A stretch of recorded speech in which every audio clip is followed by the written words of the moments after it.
Hello, I am Georgina Rose. I'm a perennialist and polytheist, and I'm a part-time esoteric content creator and part-time surfer of the Enochian Aethers. And welcome back to the Darling YouTube channel. On this channel, we discuss everything related to magic, mysticism, religion, and everything on the fringes of esoterica. And in this video, I'm going to be talking about a subject that I think is of critical importance because I think it is actually one of the greatest challenges facing people today, especially people in my generation, Gen Z. So I think in the world right now, people are really lost and confused.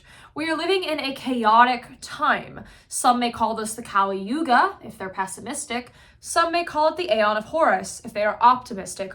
Regardless, this current modern age is characterized by a period of chaos and turmoil, a collapse of old orders and a rise of new ones. We see this especially as certain planets move into the sign of Aquarius, the Saturn-ruled sign that is often misunderstood as a free-spirited sign, but instead represents outsider perspectives coming to the front and creating a new world. But that world is created through the Saturnian quality of discipline, order, rigidity, and limitation. We are in a period of turmoil. That's the best way to put it. And the good bit is that whether you call it the Kali Yuga or the Aeon of Horus, or whatever perennial term you like to use, after this age of chaos and madness, we will enter into a golden age. But, and I had a conversation with someone about this yesterday, certain people argue that perhaps living in the Kali Yuga is the best time to discover your mystic potential because with all the turmoil, you are more inclined to liberate yourself from the cycle of samsara. Now, what am I getting at with all of this kind of rambling? I'm talking about the importance of true will and why you need to kill your ego in order to get your true will. So, two concepts I'm getting into. One, ego death. So for the longest time, I hated the term ego death. It actually really irritated me because you actually cannot kill your ego. Ego death is a misnomer, but it applies to a very real phenomenon that people actually do experience and that I think is very critical to experience. And that is the phenomenon of life, death, and rebirth within this lifetime. So the ego is a psychological term that refers to the self in a psychological understanding of the parts of the soul. Pretty much every religion and psychological system has some sort of breakdown of the different components of our soul.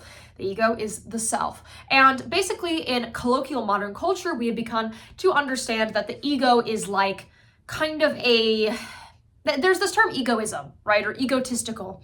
People who prize their self over all others. That's not necessarily what ego means, but a lot of people have kind of warped the idea of ego as self into ego as being a kind of false self or an arrogance or a narcissism at worst. That is obviously bad. What most people are talking about when they refer to ego is a bad thing. But the actual idea of the ego is not necessarily bad. The ego is just who you are. If you were to kill your ego entirely, you would cease to be alive. That is why in a lot of mystic systems, when you actually attain complete attainment, liberation, enlightenment, you become an epistemic, you actually are taken from this world and you die. The Book of Enoch, a Christian apocryphal text that is accepted by the Ethiopian Orthodox Church and no other denomination, actually has a story in which a man named Enoch is given all the secrets of the universe. When he is given it, he is pulled out of his body and taken to heaven. I interpret this as he dies by understanding too much that our human brains cannot comprehend it, and thus he must die. He must escape his mortal coil. He must be severed from his body. He cannot live with that information and be alive. You cannot be fully enlightened while alive.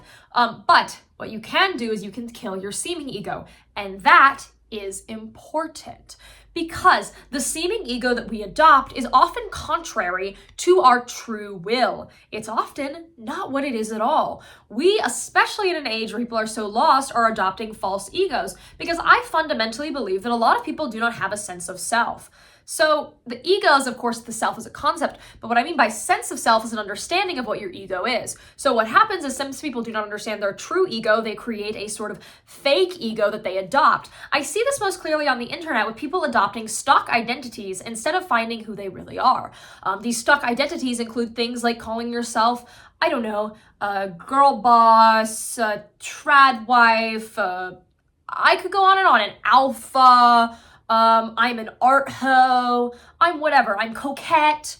You know what I'm saying? Like these subcultural labels that people just decide are who they are, right? Instead of actually figuring out who they are, what they want, what their true is, what they desire, they basically just like take one of these labels and they decide it's their identity. They use it as a starter pack of the self. And that's often why people don't behave like the identity they adopted is, because it's not actually their nature. Think of the women who talk about how important it is to be feminine all day, but are the most masculine and male-brained people you can possibly imagine. They're like, oh, you need to be so feminine, but they're doing it in the most masculine way possible. That is because they are not the stock identity that they have adopted. They are not the false ego that they have taken on. That ego is actually something that's blocking them from their true will, and that ego needs to die. So now let's talk about killing your ego. So first you need to understand what your false ego is.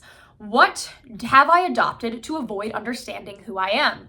I recommend a number of meditative exercises for this. There's one called the mirror exercise where you stare at a mirror for about an hour long. I especially recommend this for women because a lot of us have adopted an identity that relates to our physical appearance. We have prized our body over our soul, and we've really taken who we are based on how we look. So for us, the mirror exercise is very valuable because it forces you to face those insecurities that might be holding you back from a true understanding of the self. Another exercise is to stare at a wall for a prolonged period of time.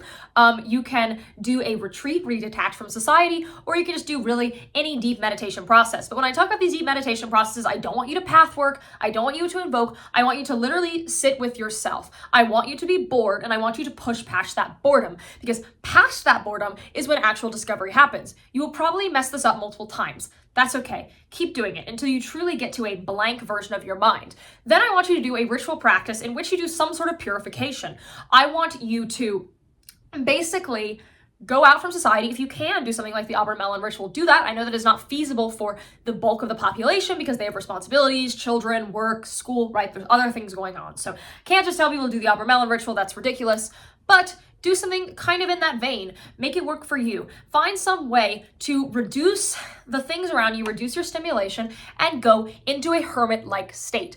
This is a practice that has been used by many religions. You see this perennially in myths as well. Think about Jesus entering the desert for 40 days. Think about how many stories parallel that of someone retreating from society, going away, and being by themselves. The point of that is not remote areas are more mystical or solitude itself is valuable. It's that you need to detach from the things that are holding you back from understanding what your true self could be. You need to drop the illusions that are holding you back from understanding your true will and understanding who you are. I want you to throw out every single identity that you've attached to yourself. That includes subcultural labels, anything that you describe as you're an ism, I'm a Hermeticist, I'm a Platonist. You might actually be these things, but for the purpose of finding yourself, I actually think you need to get rid of it. You need to stop thinking yourself as being part of any ideology or group.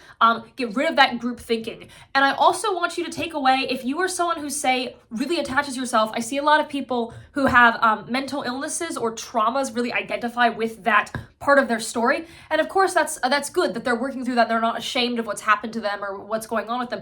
But you can't make that your identity, right? That is sort of adopting a self-fulfilling prophecy of a mindset in which you won't heal. So even if that is a true statement about you, right? Maybe you do have obsessive compulsive disorder. Maybe you do have post-traumatic stress disorder, but I don't want you to identify yourself with it. I want you to take that away too, because that's often an illusion we have attached to ourselves.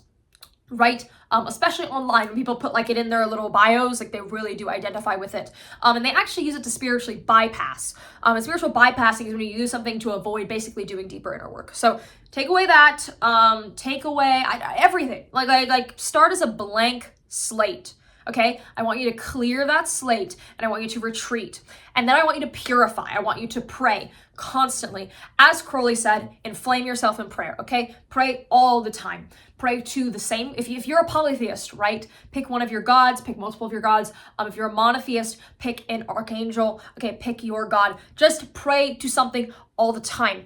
And then I want you to think about what miasma or pollution could be attached to you, what spiritual diseases of the heart could be going on, right? Because as we go through the world, we collect basically rot to us. And that rot is collected by us exposing ourselves to it, people sending it our way through something like the evil eye or a curse, or us defying the law of the gods, defying our true will, and doing things that are against our spiritual nature. That also accrues miasma. Of course, extreme examples like murder are miasma accruing things. And depending on how much miasma you have, this will be a different duration of a process. I cannot give you a timeline because for most people, they don't have a ton, but for some people, especially people who've had more difficult backgrounds, right, you might have a lot more miasma. So it just depends on who you are, but figure out how much miasma you have and then work on purifying it. Go through catharsis. Catharsis is an ancient Greek spiritual practice in which you basically take your miasma and you do something to purge it, okay? Purge it out, okay? Do that through ritual, do that through actions. Release the miasma, purify, detach yourself from everything, and then you kind of get to a blank slate of yourself, right? You've removed your attachments, you've removed your miasma, and you've kind of retreated in towards prayer, and you've developed an intense relationship with a spiritual being outside of yourself. That spiritual being ideally should be your holy guardian angel, the holy guardian angel, or the Kareen, or the holy daemon, whatever your tradition calls it. We're talking about the same thing, right? Perennialism is pretty much true. We're all doing the same thing. These are all different paths up the mountains and paths to the same inner perennial truth that has existed through human history. We just use different terms for it. Some are, of course, filtered through our cultural understandings and tendencies. That's why some seem more optimistic, some more pessimistic, but it's the same thing. Yeah, that spirit, contact that spirit. Develop a devotion to a higher spirit, not just that spirit, and then connect with that spirit after that. Okay, now you've made that connection. Now I want you to go through a life, death, rebirth process, literally, okay? I want you in a cathartic moment to do a representation of death. Do not kill yourself. That is not what I am saying. Some person is going to come up with that. I'm telling you to kill yourself. That's not what I'm saying. I want you to do a rebirth ritual. Specifically, when I went through a rebirth ritual myself about a year ago, a little over a year ago now, and it was very transformative. It's because the reason why I did it is, despite me being, someone who's been on this path for a while, I realized that there were some things, a false ego that I had developed that was actually separating me from my true will. I realized, despite how true will is one of my goals, I think about it constantly, I had actually kind of fallen off the course, right? And to get back on the course, I actually went back through this process. And what I did is I actually invoked Saturn. The reason why I did that is Saturn is the greater malefic. Saturn is the entity that takes away, the entity that destroys, the entity that purges. So I went to Saturn and I began a rebirth ritual. And then a couple months later, after I had done that rebirth ritual, actually a lot of things rapidly changed in my life. My life had a very big tower card moment, except instead of the tower card happening to me, I became the tower card, right? I was the thing that burnt my life down. And then after that, I actually did solar rituals, right? Because the Saturn energy takes away. And what is the sun? The sun is the actual ego, right? If you look at your natal birth chart, what sign does everyone say they are? They say they are their sun sign. The sun is not the whole of the self, but the sun is that beginner ego in your psychological makeup. It is the ego. It is the self. So begin after that with the sun. And Thelema, the religion that actually centers around true will, is a solar-based religion. Why? Because the sun is the true ego, not the false ego. And so if you want to find your true will, you need to work with the sun. The sun is a masculine energy that is all about rulership, kingship, and that is how you find your true ego instead of the false ego, the ego that needs to die. And then once you start getting towards your true will, I want you to begin a divinatory process, okay? I want you to do tarot, runes, pendulums, scrying. Scrying is actually the best because scrying really does develop your occultic techniques the most effectively. It's the most powerful one for spiritual development, but for many people they do opt for tarot. I would say tarot is the most popular. Tarot and scrying both have their sort of studying based benefits because scrying teaches you visualization and entity contact, and tarot teaches you all the symbolism. So like if you know all the tarot cards, you can understand the Kabbalah, you can understand the planetary spheres, you can understand gematria. You get a really good understanding from knowing tarot. So probably tarot or scrying, but if you do something else, really any are fine. The one I would argue against is pendulums, because pendulum divination is just very simplistic. It's kind of hard to get complex information out of. But anyways, do a divinatory practice while you finish that birth thing, okay? And then really lean into your true will, okay? Contact your holy guardian angel, your Kareen or your daemon, whatever tradition you're from. I don't care what you call it. Contact that spirit all the time, constantly, okay? I want you to be in constant contact, okay? And then you're doing that divination and you are continuing to detach yourself from false ego identities, okay? Stop thinking of your identity in those terms, right? The thing is, people my age, we don't have an identity, okay? That's why we're so identity obsessed. That's why we're like the most identity obsessed people in the world, because we don't know who we are, right? And we don't know who we are because we're told all these stock identities. And these stock identities are caricatures, right? When you see videos of people like really embodying these identities, it almost feels pornographic, right? Not pornographic as in sexual, pornographic as in staged, right? It's someone can be completely inauthentic and not understanding who they are. And then they feel pain. And that's part of why I think people who lack a sense of self are so deeply unhappy. And I think most people lack a sense of self. I'm not like, saying everyone's, I'm not talking about a small population. I'm talking about most people. I think our society does not teach people a stable sense of self. I think because of the chaos of the age we're in, people lack that. And so it's not a bad thing if you relate to any of this, okay?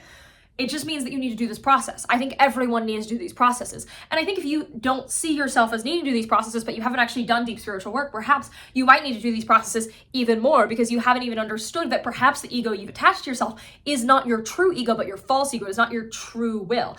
And that's why we use the term true will, right? Because within us, there's a number of wills, right? The term will goes back very far in time. Many philosophers have written about it. Eliphas Levi, Schopenhauer, like many of these people talk about will. And I actually think Schopenhauer kind of started to get towards Thelema with some of his writings in a funny way. But a lot of people have talked about this. And what we mean by it is not just your base will, right? Because will, kind of like the parts of the soul, there are parts of the will. The lowest form of the will is the survival instinct, right? If you're in danger, something is going to take over you and you're going to want to live, right? You're going to suddenly be able to run a lot faster. If you've ever been chased by someone on the street, when I lived in New York City, this happened to me. It was really scary. And basically, I was walking from a train station. It was late at night. I probably shouldn't have been walking outside, whatever, right? But what happened was basically like I start walking, this guy starts following me, I start walking faster, and then he started to kind of chase me, and I outran him. Thank God, nothing happened, but I realized in that moment, wow, I'm running a lot faster than I would normally run at the gym, right? Why? Because that willpower kicked in. I no longer was operating from my normal mind. My survival instinct, my base will overtook me. And of course, the base will feeds into the true will, right? So you have that, and then you have the mistaken will. That's what I'm going to call it. And that's the things you want. Will, want, not the same. Throw that out. In fact, will is incredibly prescriptive. If will was just want, why would I be telling you to do all of this? That makes no sense. Why would you need to contact your holy guardian angel? Why have Thelemites for generations been doing the Abra Melon ritual, which literally requires you leave society for like minimum 6 months at the way minimum, right? Why would people do that if will is just doing whatever you want all the time, right? If will is doing whatever you want all the time, then my true will would be to walk to the coffee shop down the street, get a chai latte, and do nothing else with my life, right? That's not my true will. That's insane. I mean, of course, sometimes I'll have the chai latte. I love chai lattes, but you know what I mean? Like that makes no sense. So if we have to contact a spirit to get it, what does that mean? That means it's assigned to us by something higher. What is higher than us? The gods. Because there's a chain of being. There's an emanated chain of being. It starts with nothingness, nothingness, nothingness. Somethingness begins, layers of being, kind of like this type of thing. A lot of religions have their own diagrams of it. The occult community is also the diagram appreciator community. Look at your favorite diagram, right? Layers of beings. The first forms are the gods, right? That's the first formed being out of this nothingness and then the vagueness of like divine potential. So gods set will for us that then we contact our HGA, which is a bit above us but below the gods. HGA helps us get up to there, and then we discover our will. Now, some people don't do it with their HGA, they do it with the gods directly. Legitimate approach.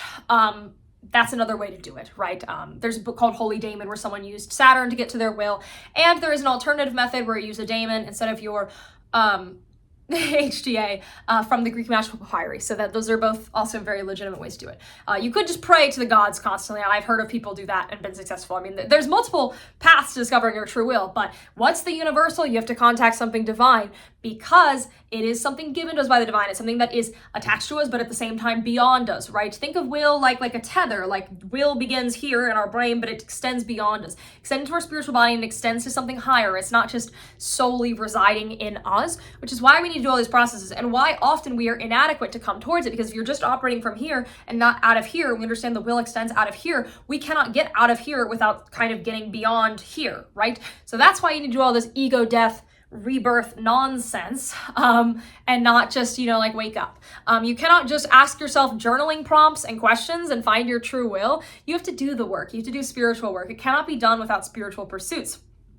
So the thing is, there are multiple spiritual pursuits to do it. You don't have to become a Thelemite to find your true will, because the idea exists outside of Thelema.